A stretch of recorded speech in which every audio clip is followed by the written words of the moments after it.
Hey, welcome to Legacy Builders, everybody. I got a special guest with me today. We're going to do a special episode.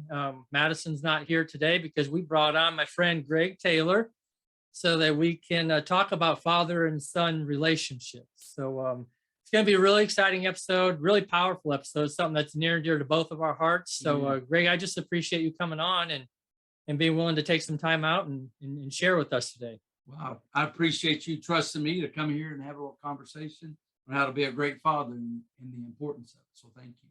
Yeah.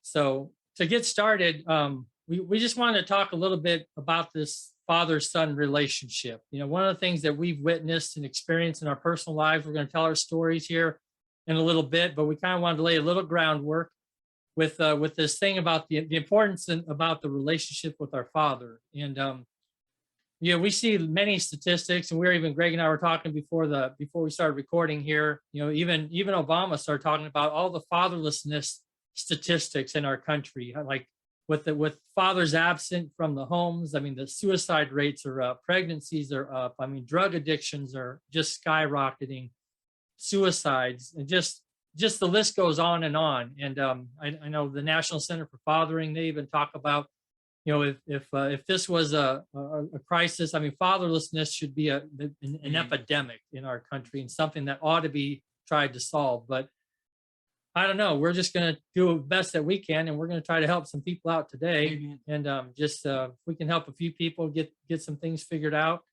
I think that'll be worth it. Amen. Let's do it. So and we believe too that as we were talking even before this, that not to put a pecking order in this, but I know from my own experience, and Greg even mentioned this earlier before the broadcast, that the father's role in our lives seems to be the most penetrating roles. I mean, we could hear something from our mom, or our mom dislike something, but when it comes to dad, I mean, the impact that dad has or the father has in our lives is just, I don't know, it's just something at a higher level. Wouldn't you agree? Oh, the Father in heaven, he wants fathers on earth just like him. So as it is in heaven is on earth. So a father in heaven has got to be the same type of father on earth. So yeah, and that's kind of what I've experienced too, is a lot of times we as men, we don't realize this growing up, but we kind of represent our spiritual father. And until we get our act together, and like you said, until we realize that, and some never do, but people really, our children look to us as somewhat of that representation. So as we go through the stories today, it's going to be a story of redemption, because it's never too late, right, to mend that relationship with your father, or as a father with your son, whatever the situation may be for each one of everybody out there. It's never too late to take another step to being the best father that you can be, or to be the best son. Because in my journey, I had to learn how to be a good son before I could ever be a good father. That's so key. Well, and we even see the importance of that, the desire to have this connection with our fathers. You know, there's movies out there. I don't know, you ever seen Field of Dreams, for example? I mean, that's a powerful movie, just in a reconnection with the father and the son. There's a song out there. Actually, they put a movie out there too. I just watched it not too long ago. The I Can Only Imagine song. Oh, yeah, that's an awesome movie. In the movie too. Yeah, must see. I mean, it's just, the desire for the son to have this acceptance and approval from their dad, and just the reconnection. And we even see it in the Bible. Malachi chapter 4 and verse 6 talks about God wanting to return the hearts of the fathers to the children, and the hearts of the children to the fathers. And that's our passion, Greg and I's passion with our stories. I mean, we just want to venture out, and we want as many people to hear this story of redemption, like you talked about, of a turning around, of a mending of this relationship. And that's where we're going to kind of share our story here too, and how that reconnection happened. There's another great movie out, King Richard, about the Serena, I can't remember the other sister's name, the tennis players. To me, that's a must see for a father and their kids above 12 years old, 10 to 12 years old. It's an unbelievable movie. I can't believe it's not getting more traction on media than it is doing. I mean, King Richard was an amazing guy with an amazing story of redemption of how he raised his girls to be such great tennis players that I've known some people that where they were speaking, where they're just fabulous people and how they honor and respect everybody is really a phenomenal part of that story. Nice. I have not seen that yet, so I'm Oh, gonna it's check. I'm gonna great. check I've that seen out it 3 times. 3 times. All right. I would watch it again. That's how I rate movies. Would you watch it again? I'd watch that movie. Well, let's get started. Just kind of in our story, because we got a lot to share just in our own stories. And so the reason why I wanted to bring Greg on is because he's like had 2 transformations. We're talking about the first one. He had mentioned it a little bit, was in the transformation. We had to learn how to be the son, right? So Greg, why don't you start off? Just tell us about your story, about your relationship with your dad, and kind of how that evolved into mending, and kind of maybe background of the not so good, and then how that happened. Well, my dad was an awesome dad. There's no question about that. But his dad was not. So his dad was an alcoholic, beat his mom, and I don't know if he was abused. I never got that deep. He died like 2 to 3 years ago. So we're starting to understand a little bit more about what was going on. But he used to tell me that he used to stay with a lot of aunt and uncles when he was in high school, and I was kind of like, well. He had 4 other brothers and sisters. I said, well, they were just 4, and it's best to ship him off somewhere else. So I didn't know that. So his dad was not the ideal dad. So his dad was not present for my dad. So I don't know how my dad went through that. And we had a lot of deep conversations about his father while he was going through like an 8-month process before he passed away, because I wanted to know, how did you become such a great dad when you didn't have an example? And I hope somebody out there is hearing me right now. There's a lot of people that doesn't have a dad. You don't know what a dad looks like. Go read a book. Go find somebody to help you. As my dad told me, he said, Greg, I don't know what made me not act like my dad. He said, I just knew I was going to be there for you. So if you don't know what to do, take the advice of Clayton Taylor, just be there. He was present. He was there. He was at all of our sporting events. Anything that was going on, he was there. And the same thing with his grandkids. He was there. So my personality as a child, I'm the Ricky Bobby type. If you're not first, you're last mentality. So I've been thrown out of every sporting event known to man. So if you were going to reject me, and my spiritual bricks on me was a fear of rejection. So if you were going to beat me, I got in a fight. So that's why I've been thrown out of every sporting event known to man. But my dad was always there with me, and he rode with me. He stuck with me as he took me and navigated me through that journey. So at 31 years old, I read the Bible verse, Ephesians 6, 1 through 3. And all GT is honor your mother and father, and he'll give you a long life. I was like, I like me. I can have let's think about this. This is talking to me. I'm a sinner then, but I'm reading that. Wow, and I was thinking about that. I don't do that. I mean, I lied to my parents. I cheated my parents. I mean, I never did what was right. I was always trying to get away with stuff because I was doing stuff that I wanted to do, but they didn't want me to do that. Wonder why? Well, you probably know the end of that story. But anyway, then at 37, I gave my life to Christ. Then at 40, I got back on that Ephesians 6:1 again. That's a 9-year span where I'm conscious that I'm not been honoring my mom and dad. But at that point, I planted the flag for me and my house. We're going to serve the Lord. So I went back and I started honoring my mom and dad at 40 years old. And it started with a letter.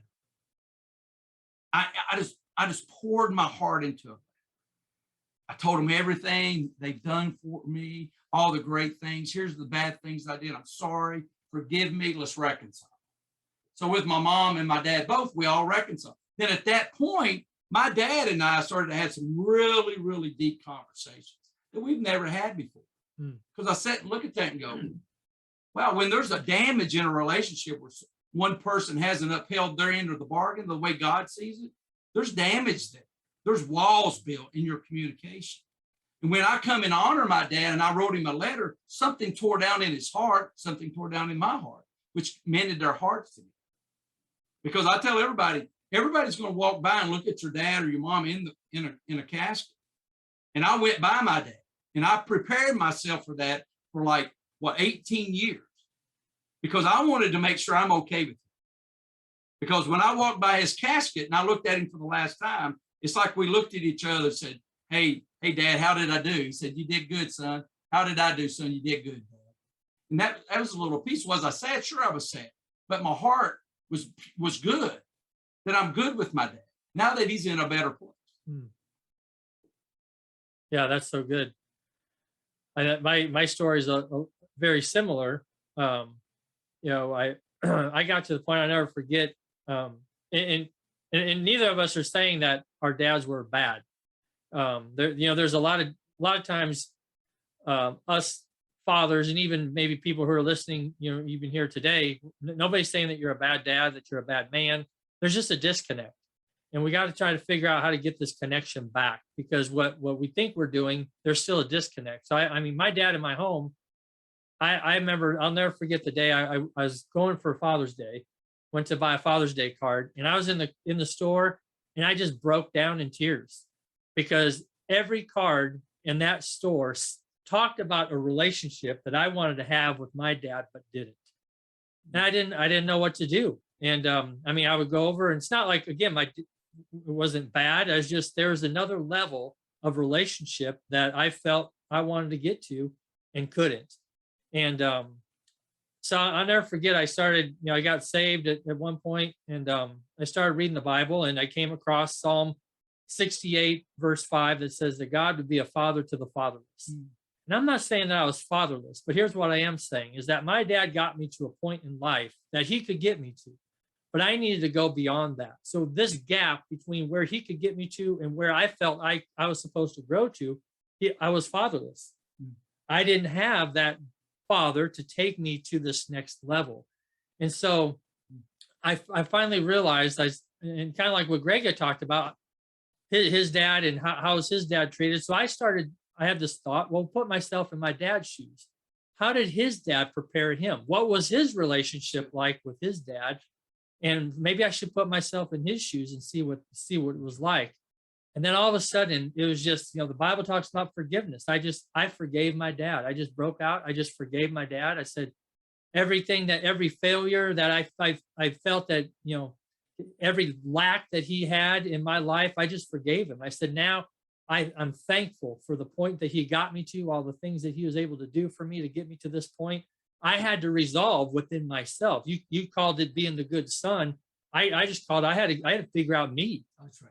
I had to figure out my identity and figure out who I was. And so God was starting to shape me, this new father that I had of the fatherless. So in this area that I needed growth in, God started to work in me. He started to do this, and it started with forgiveness. I forgave my dad, and I just started loving my dad just on a new level. I was now free, and something powerful happens in forgiveness.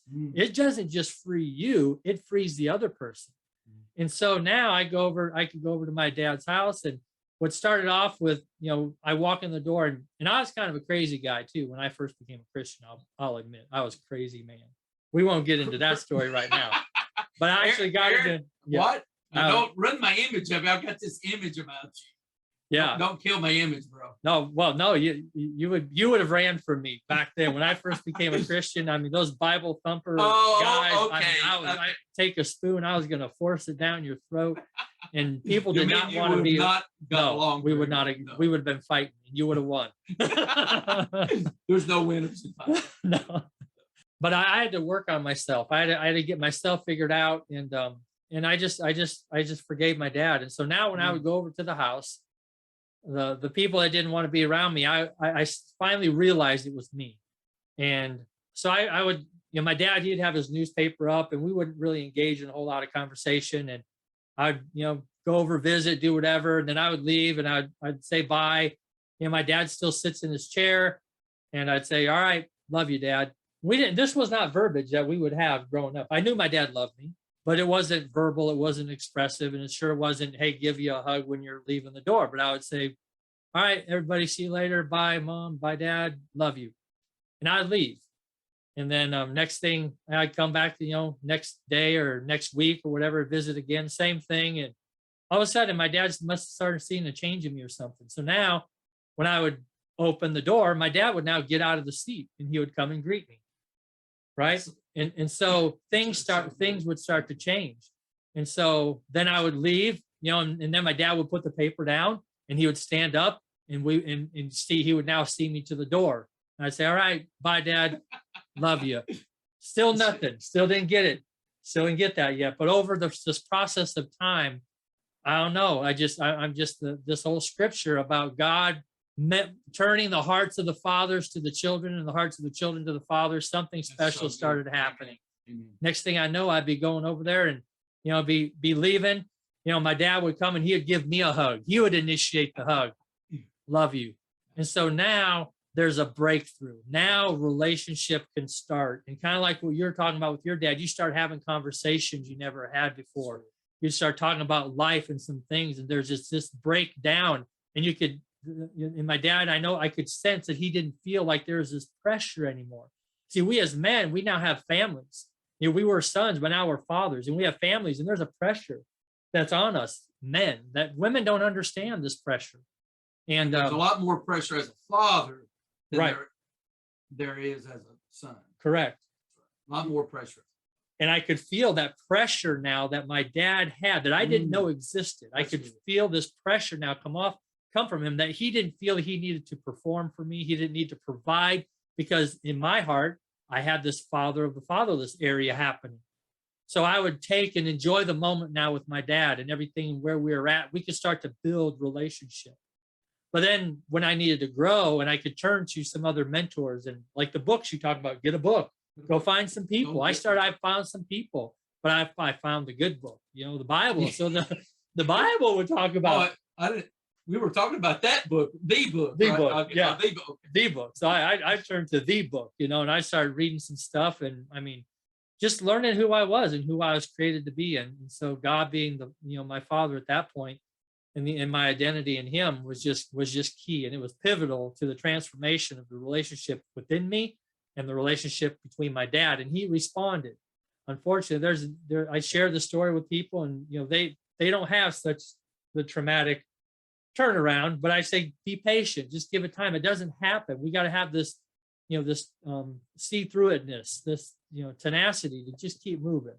I like I love Martin Luther King Jr. and all. He said so many wise things of bringing people together. But he said, one, become the change that you want to be. Become the change that you're discussing. So that tells me that, okay, I don't like my dad, so how can I become a better son? Because I want my relationship with my father to change. So I've got to become the best son that I can be for him. Right. Then if I become the best son that I can be for him, now I can become a better dad, because that's my story. I had to become a better son, more of an honoring son. Then once I figured that out, that was a breakthrough for me, because I had to find my identity. Then once I found my identity, because to be a father of two boys, that's a lot of pressure. Right. And I was putting a lot of pressure on myself. And that wasn't going to work out very good for me as a dad. So I had to back up a little bit and get them to honor me. Well, I had to stop exasperating them, because Ephesians 6:4, it says, fathers, do not exasperate your children. Exasperate means don't bring them to anger. I was the master of it, because I'm trying to manipulate them to get more energy out of it, to make them a better ball player, to be the best player, not their best, but I was pushing them to be the best. That's singular. That's a lot of pressure, because that's the pressure I felt. I'm just passing on what I know, because I had to become a different person before I could become a different person for them. I had to become a different person before I could be a different person for my dad, because the change had to happen in me. And once the change happens in me, then I can look in the mirror and go, I like Greg, because Greg's done nothing for me but fail me. I didn't make the NFL, dream 1 out. I lost my business, dream 2 out. So why would I ever like that? Well, I like that because God created that guy. He's got value, and I fell in love with that. Now I had to tap into, what does God want me to do? Why did he put me here? Well, he put me here to honor my dad and don't exasperate my children. That's 2 simple things he wants me to do more than anything. He wants me to honor my dad, and he wants me to grow my children in the ways of the Lord. And when they get old, they won't depart from it. That's my growth. But once I found peace within myself, that became crystal clear. So now that you've made this change within you, and now you shared with us this story, you became a better son, this mended relationship with your father. So now you have this realization that, hey, I need to start doing some things different with my children. Tell us a little bit more about that. Like Well, I headbutted my oldest son in the night, and he was 9 years old at a basketball game. I was a basketball coach. We were playing a team bigger than us, and which I've never played in a game I didn't think I was going to win. So we're going to win this game. So he was a great shooter. He's my point guard. So I just wanted him to go down the lane, and they're going to foul him. He's going to shoot a bunch of free throws. Only chance we had. But he didn't understand that I wanted him to foul it. Okay, so I kept telling him, well, make a long story short, I just headbutted him. Well, that didn't go very well with him or his mother. So I think I sat in the doghouse for 2 or 3 weeks after that. But I didn't think it was a big deal. Do what I tell you to do because we're going to be the best. Well, I had to back away from it. So in my transformation from a volcano to a missile, which the missile means I'm doing it for God, a volcano is I'm doing it for myself. They both have the same amount of passion. But now I'm doing it for God's glory. Now, what do I need to do for my children? I don't need to exasperate. I need to teach them how to get better, how to grow every day, how to think through problems, how to solve problems, how to deal with all types of different people, how to love on people, how to encourage people. Because that's my responsibility. Those 2 boys are my responsibility. Because my dad, make a long story short, he said 5 powerful words to me in a situation that was very bad. He said, Greg, what have I done? He's not condoning my behavior, but he's just trying to ask a question. Son, why did you have that bad behavior? And he said, what have I done? And when he said that to me, I'm getting ready to fight my dad. Well, I just fall right at his feet, crying.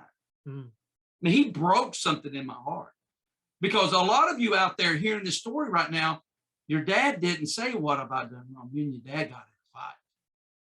And that pressure is on you because you're fighting each other. How did my dad muster that up to say, son, what have I done wrong? I don't know how he did that because he didn't have it to show him that. And I asked him, we were talking about it 6, 7 months when he was going through a process of death. How did you do that, Dad? He couldn't answer that question. Because if he hadn't have done that for me, I would be strung out. I'd be on drugs, alcohol, I'd be in jail based upon my personality. Because I would have been out of control. Because there's an event in your life that creates anxiety for us. We got to find that event. And we got to get rid of that event. Because some of you fought your dad that day and it didn't turn out good for you. But I'm saying there's a redeemer right now. You can be a redeemer. You can redeem yourself. You can ask God to forgive you. Then you can go through this process with mentors and reading and studying the Bible and listen to praise and worship music. And you can go through a process at some point, you can forgive your dad. Because once you forgive your dad, your life will change. Right. I mean, it'll change. I promise you it'll change. But everybody's got their own story and everybody's got their own process. I just encourage you to find out what's stopping you from being the very best version of yourself. What is that event in your life? They're called significant emotional experiences in your life. What are those events and how can you get a different belief system that you're bigger and better than that event in your life? Well, a lot of times, wouldn't you agree that that event is that pressure that we're feeling, and or maybe that impact at a younger age your dad had on you, and now you're looking to your dad to fix this problem, like he's going to do something or say something, even say sorry, but that never fixes it, because we have to get to the point where we change that within ourselves, that forgiveness.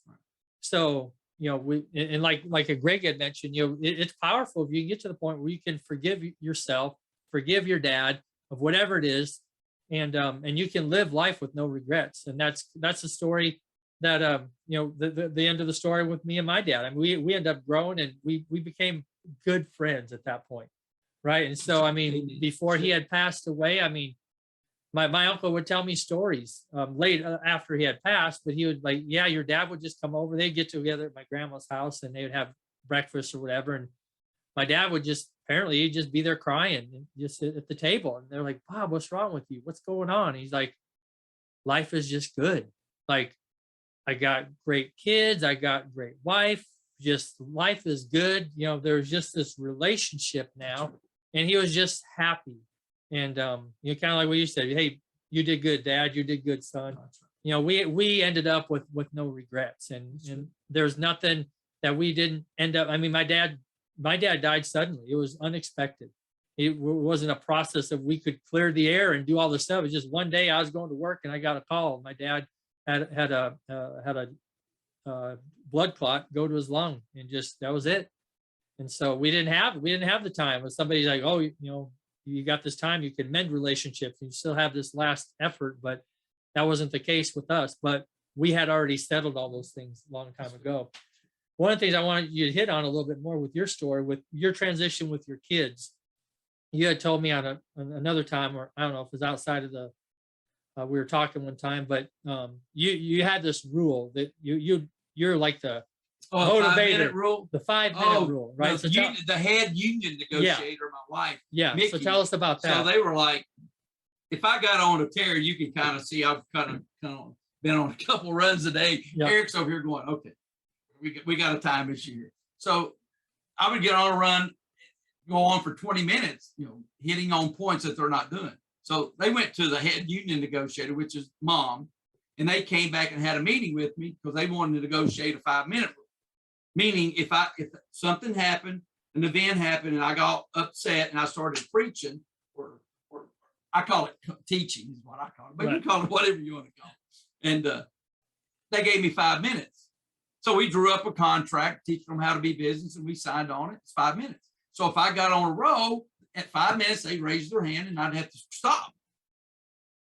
So we all agreed, shook hands, signed the paper. So something came up a week later. Imagine that, 2 teenage boys. And I'm getting on a row. My oldest son, Trey, he just raises his hand and I just take off. So I go into I can't stop talking because I'm on a row, just like right now. So I just go into my closet. I just keep talking until it's all gone. And I come back and say, that's good. And that took pressure off of me. That took pressure off them to show that I'm willing to change, that I'm willing to do something for you to help my relationship. Because I hear you, because I took them out to eat one time, probably a little bit before that, and I asked them, tell me what you think about your dad. And they looked at each other, and Trey and Trent, if I confused them, I knew because they would look at each other and go, and look, and they just go, I don't know what he's, what's dad doing? No, tell me how you, I need to know how you feel about it. Because I can't help you if you don't tell me. So after 5 or 10 minutes of talking, they both said, Dad, you got to stop yelling at ball games. Yeah, I'm the crazy parent at the ball games. Okay, yelling and screaming from the sidelines. I'm telling them what to do, putting pressure. Because once again, I'm trying to make them be the best, not their best. Well, that changed to that evolution from a volcano to a missile. I just want you to be your best. So through that, I said, hey, I'll yell out 4:13. What's that, Dad? Philippians 4:13. I can do all things through Christ who strengthens me. So if I'm starting to get upset because I don't see you giving the best effort that you can give, not anybody else, I'm worried about what your effort is. I'm going to yell out 4:13. So that tells you you need to change your presentation to your coach and your players, and you need to give more effort. So that's what we started to do. Then all the players started putting 4:13 on their hats. But it's crazy how things happen. But when you have a heart that you want to get better, and you have a heart to know that I have issues. I mean, I was creating issues in my sons based on my behavior, and I let them call me out on it. Okay. And some people look at me going, I'm not, my kids are not calling me out. I want my kids to call me out because I want a relationship. Right. Because I'd rather be wise than be right. I was right 40 years of my life. That's a lot of stress. Right. That's a lot of stress, a lot of fighting, jail a couple times.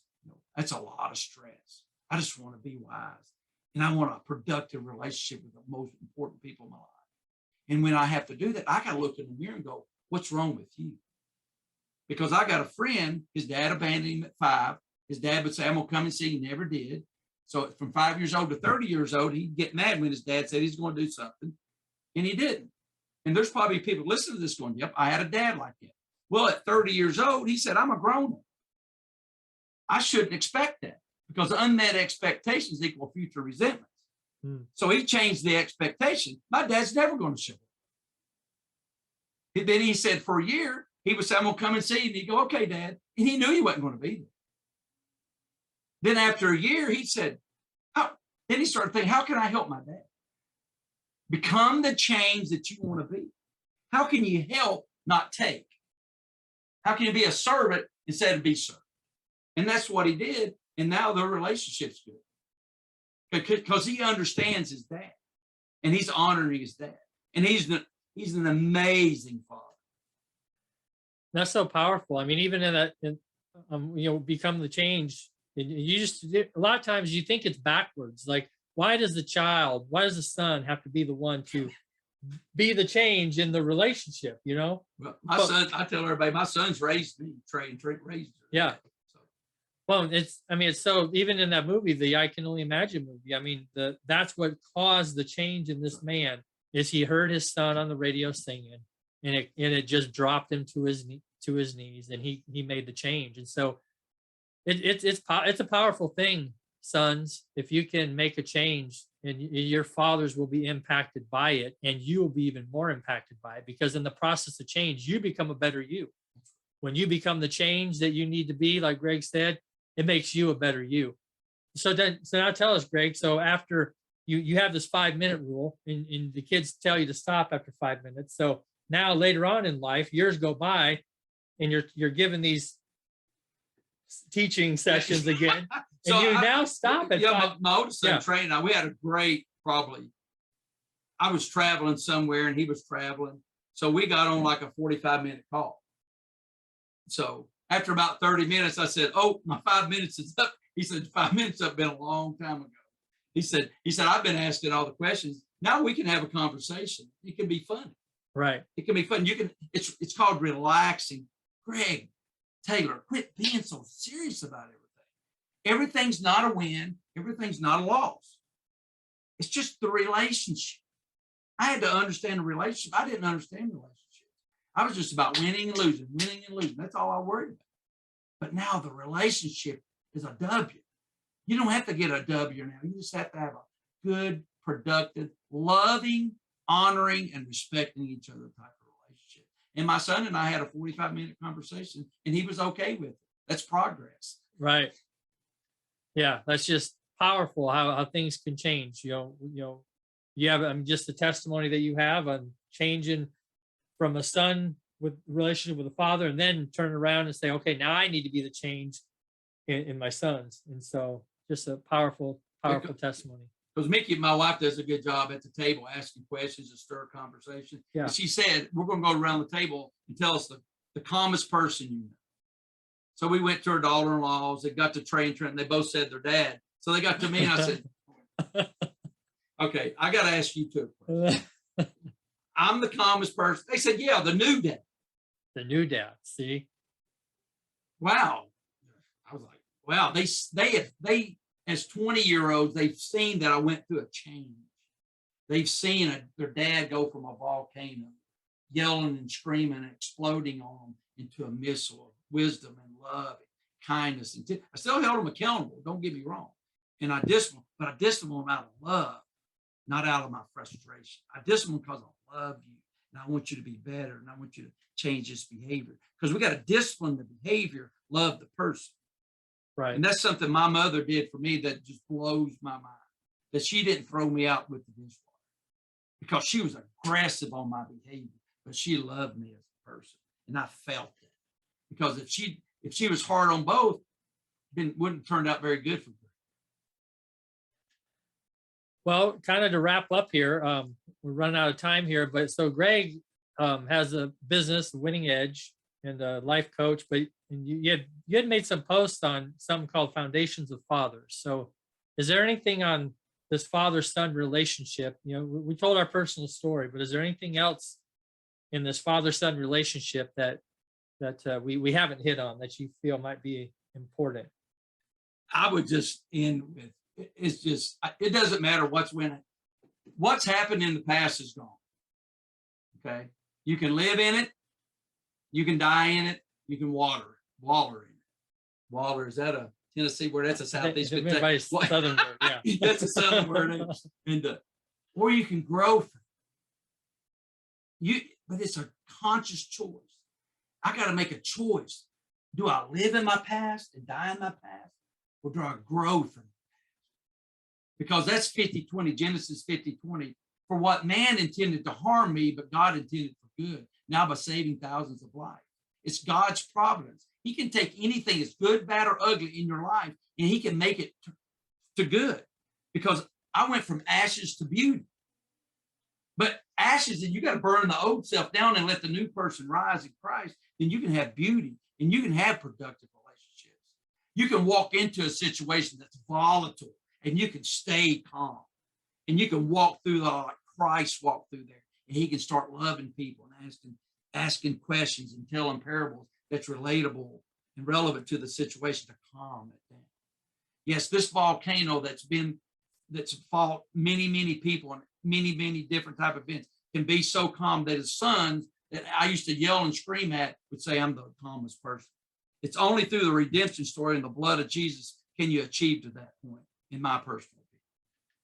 Yeah, that's so good. So good. Well said. And we just look forward to, impacting more lives. And if you got something out of this, share this episode with people. Father-son relationships are a passion of ours. We've been there, done that, and have overcome. And so, amen. So we just thank you all for tuning in. Can I tell my webpage? Yeah. Like to connect with me, you can go to my webpage, findyourwinningedge.com, or my email address is greg@findyourwinningedge.com. Love to connect with you to how I could help you. Yep, and we'll post that webpage and everything down in the bottom when we release the episode, so you'll know where to find him. And Greg's just impacting lives all over the place. And believe it or not, I mean, a lot of the winning edge moments are helping men find themselves and reconnecting with themselves, and maybe even overcoming those relationships with their father. Amen. So thank you all for tuning in. Thank you, Greg, for being a part of this episode. And let's grow. Yep, let's grow. Let's do grow. It. So till next time, we'll see y'all later. Thanks so much for joining us today on Legacy Builders Podcast. Make sure to share this episode with your friends and family. And remember, today is a great day to start building your legacy.